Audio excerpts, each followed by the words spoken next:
बिस्मिल्लाहिर्रहमानिर्रहीम। प्यारी foodies family, beef का यखनी पुलाव तो आपने काफ़ी दफ़ा तैयार किया होगा, लेकिन छोटी बोटी का जो पंजाबी स्टाइल बीफ पुलाव है जिसे हम बगैर यखनी तैयार किए बनाते हैं, आज उसकी रेसिपी आपके साथ शेयर कर रही हूँ।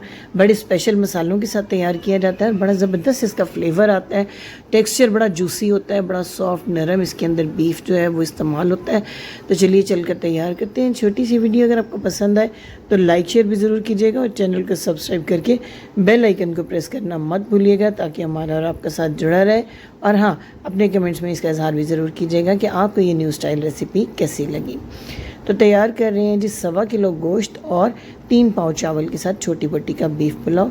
सबसे पहले मैंने जी कुकर में ऐड कर दिया है 1/2 कप कुकिंग ऑयल, 2 तेज़पात, दालचीनी के 2-3 टुकड़े, 3 अदद खड़ी इलायची, 3 से 4 अदद लौंग और साथ में आपने बादियान फूल के कुछ टुकड़े डाल देने। इसमें मैंने 2 बड़े साइज़ के प्याज जो हैं बिल्कुल बारीक काट के ऐड कर दिए। मैं इसको कुकर में ज़रूर बना रही हूँ, लेकिन मैं इसको प्रेशर कुक नहीं करूँगी, बल्कि मैं इसको आम तरीके से पकाऊँगी। अब इन प्याज़ों को हमने काफ़ी गहरा ब्राउन कलर देना है। प्याज को मुसलसल चलाते हुए फ्राई करें ताकि ऐसा ना हो कि किसी एक साइड से प्याज जो है बहुत ज़्यादा ब्राउन हो जाए।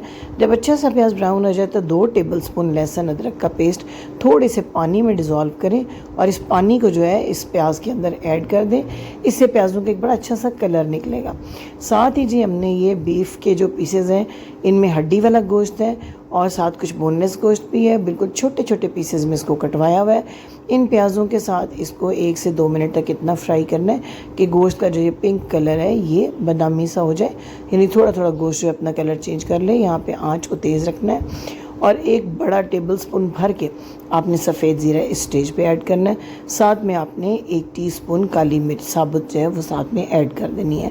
ये मसाले आपने पहले ऐड नहीं करने, वरना ज़ीरा जो है वो ऑयल में थोड़ा सा बर्न होने लगता है और टेस्ट उसका ख़राब हो जाता है। तो इस स्टेज पे ज़ीरे के साथ आपने गोश्त को 2 से 3 मिनट तक फ्राई करना है। इससे बड़ी अच्छी सी खुशबू आ जाएगी। यहाँ पे आपको पहले से यानी हमने कोई यखनी वगैरह तैयार नहीं की है, इसलिए बीफ की ये रेसिपी बड़ी इजी है बीफ पुलाव की, और इसका टेस्ट भी बड़े स्पेशल किस्म का आता है। ये देखिए बड़ी अच्छी सी कंडीशन हो गई है। 4-5 मिनट तक गोश्त को मसालों के साथ फ्राई कर लिए। अब स्पेशल इंग्रेडिएंट 2 टीस्पून भर के सौंफ का पाउडर, बारीक पिसा हुआ सौंफ का पाउडर, 2 टीस्पून खुश्क धनिया का पाउडर, ये आपने ऐड करना है। साथ में हम ऐड करेंगे इसके अंदर सुर्ख मिर्च बारीक पिसी हुई, 1 टीस्पून जो आम मिर्च का पाउडर हम यूज़ करते हैं इसके अंदर।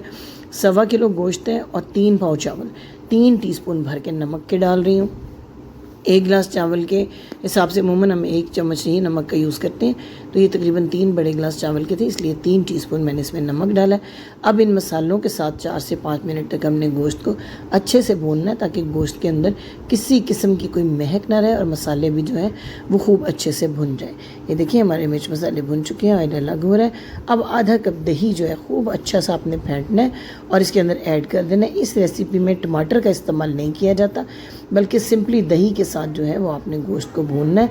जब दही का पानी खुश्क हो जाए और दही भी थोड़ी सी भुन जाए तो अब हम इसमें डालेंगे खुला पानी, तकरीबन 4 से 6 गिलास पानी आप इसमें ऐड कर दें और इसको जो है कवर करके पूरे 40 से 45 मिनट तक हमने पकाना है ताकि जो गोश्त है वो अच्छा सा टेंडर हो जाए और जो थोड़ा बहुत रिमेनिंग पानी है उसमें बहुत अच्छा फ्लेवर आ जाए। अब ये देखिए गोश्त जो है 45 मिनट के बाद बहुत अच्छा सा गल चुका है। आपने इसको चेक कर लेना है, अगर इसमें कुछ कसर हो थोड़ा टाइम इसको बेशक और दे दें। देखिए कितना अच्छा टेंडर हो गया है ना गोश्त।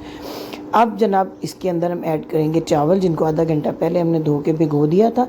3 पाव या 3 बड़े गिलास ये चावल के हैं। नरम हाथों से मिक्स करें इस पानी के अंदर, लेकिन ये पानी सफिशेंट नहीं है, कम है, तो हमने इसमें इतना पानी ऐड करना है कि उंगली की 1 पोर के बराबर, या कह लें कि 1 इंच चावलों से ऊपर होना चाहिए पानी। जब भी आप पानी इसमें डालें, जितना पानी कम है उसको पूरा कर लें।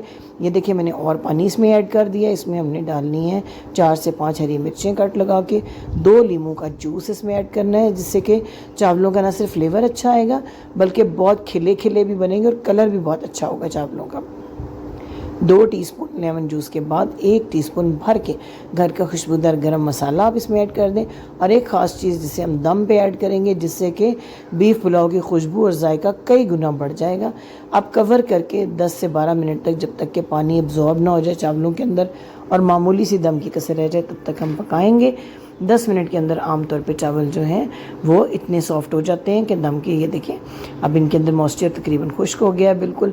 और लेकिन अभी चावल जो हैं खड़े हैं तो ज़ाहिर है हमने इनको दम देना है। अगर बहुत ज़्यादा आपके चावल खड़े हों तो फिर आप गीले दस्तरखान का दम दे दें, लेकिन मेरे चावल ऐसे हैं कि खुश्क जो दस्तरखान है उसी से दम हो जाएगा इसका। 1 टीस्पून इस पर डालना है काला ज़ीरा, बारीक वाला काला ज़ीरा। और ये स्पेशल टिप है, बीफ पुलाव में एंड पे दम पे आप काला ज़ीरा डालें, यकीन करें कि जब आप दम हटाएंगे तो इसकी खुशबू से आपका सारा घर महक उठेगा। अब जी ये 12 मिनट का दम दिया था मैंने, 12 मिनट के बाद चेक करें कितने खिले हुए, कितने ज़बरदस्त जो है राइस तैयार हुए हैं। इसमें आपने बीफ का पीस छोटा रखना है ताकि बीफ अच्छे से गल भी जाए और चावलों में इसका पूरा फ्लेवर भी आए। चेक करें कितने ज़बरदस्त खुशबूदार खिले हुए चावल बने। उम्मीद है कि आपको ये रेसिपी ज़रूर पसंद आई होगी। आपने अपने कमेंट्स में मुझे ज़रूर बताना है कि आपको ये रेसिपी कैसी लगी, जो कि बहुत आसान रेसिपी है। ना ही आपको कोई यखनी तैयार करनी पड़ती है, ना लंबे चौड़े मसाले तैयार करने पड़ते हैं, और इसके बावजूद इसका फ्लेवर यकीन जानिए बहुत ही मज़े का होता है। पंजाब के देहातों में आमतौर पर शादियों वगैरह में इस तरह से बीफ पुलाव तैयार किया जाता है, जिसका एक बड़ा स्पेशल फ्लेवर होता है और बहुत ही अच्छी खुशबू होती है। तो इस रेसिपी को ज़रूर ट्राई कीजिएगा। इससे पहले भी मैंने आपको जो यखनी बीफ पुलाव की रेसिपी दी उस पर मुझे आपका बहुत अच्छा रिस्पॉन्स मिला। मुझे यकीन है कि ये रेसिपी भी आपको इतनी ही पसंद आएगी। Thank you for watching.